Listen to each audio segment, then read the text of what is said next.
বাবুর বয়স কত?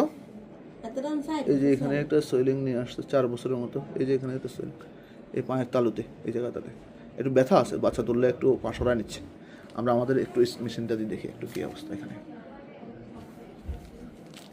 চন্দন এদিকে আসো তো বাবা, কিছু করো না বাবা, এই জাস্ট আমি ধরবো, কিছু করো না, কিছুটাই শেষ, কিছু ব্যথা লাগে। এই যে ফ্রিজ করো তো এখানে, ওখানে আচ্ছা আচ্ছা আচ্ছা, আমি বলে করো, এই ফ্রিজ করো, এই যে দেখা যাচ্ছে এখানে, এই যে এই জায়গাটা বুঝতে পারছেন, কালো যে জায়গাটা, এই জায়গাটা দেই।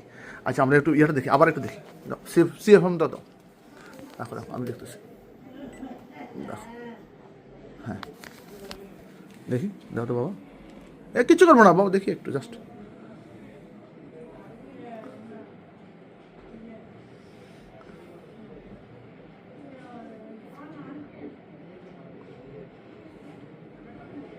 না ভাস্কুলারিটি তেমন বাড়ে নাই, এখন একটু ফ্রিজ করো তো,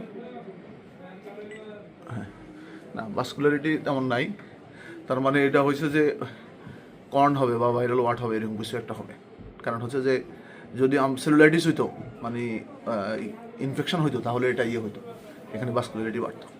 তার মানে এটা হচ্ছে যে এটা আমরা অবশ্য করে তুলে দিলে ইনশাল্লাহ ঠিক হয়ে যাবে।